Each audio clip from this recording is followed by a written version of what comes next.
Let me paint you a scenario. Take some time to relax,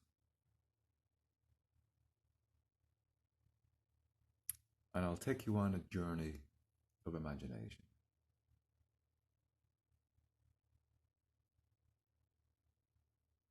You're living in strange times.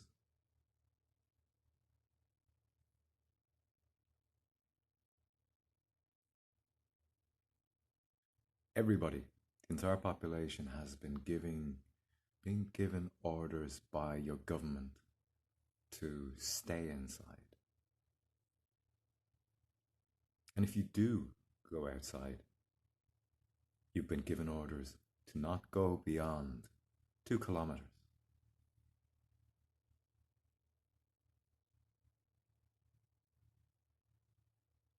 You've been given orders to keep a distance of 2 meters between yourself and other people out in public.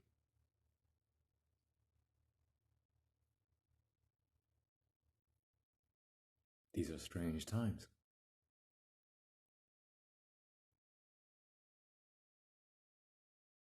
So the streets are very quiet.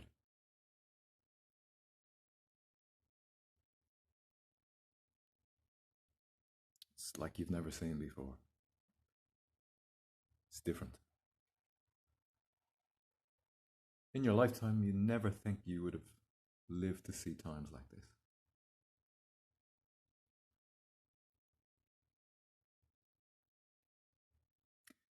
Then one day, you hear the rumbling of large engines outside your window.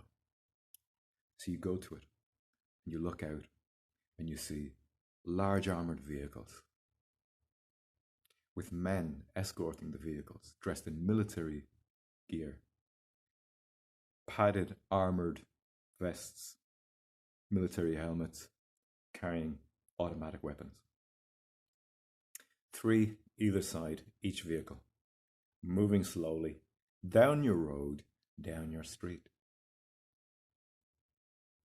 Very frightening.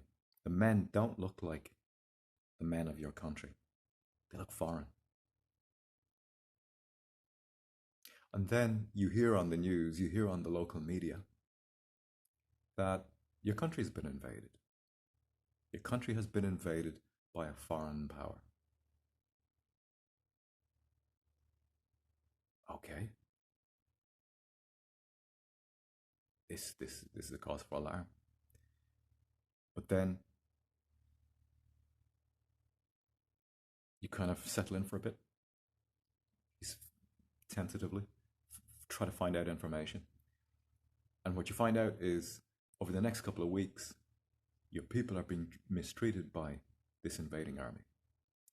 You find out that people are being beaten, women are being raped, and people are being tortured and going missing. And so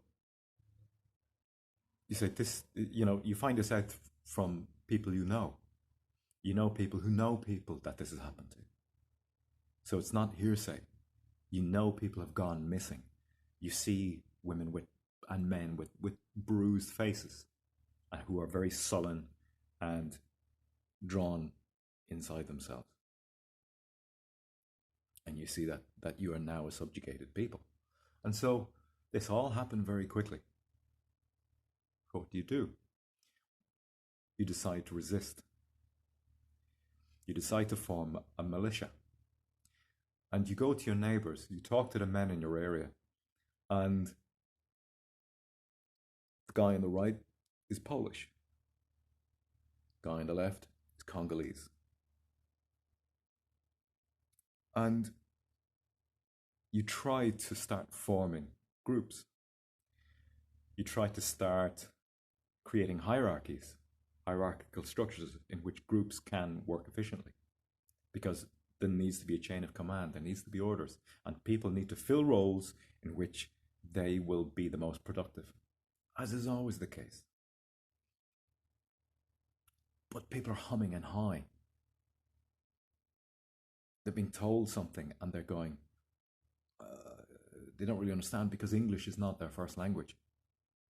the language of the country, that the spoken language, the first spoken language of the country is English, but it's not their first language.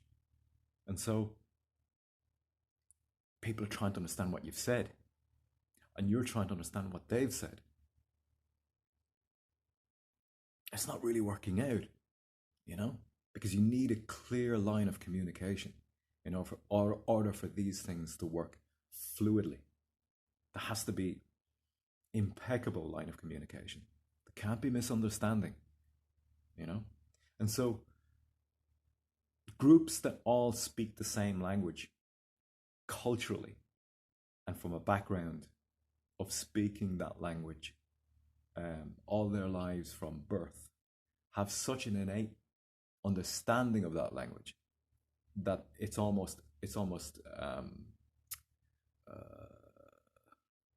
what do you call it, where you can read another's mind.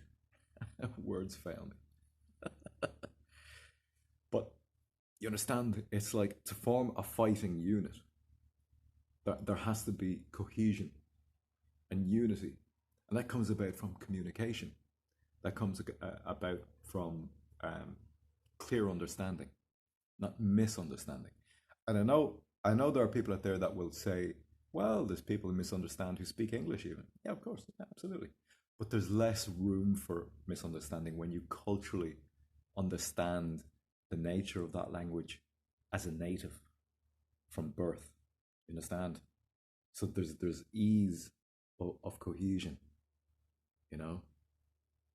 There isn't separation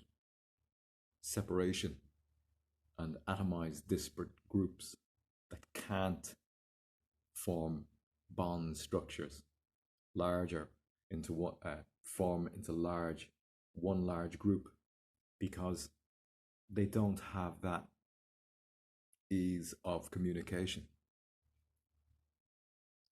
And so the point of all of what I'm saying here is that diversity is not a strength.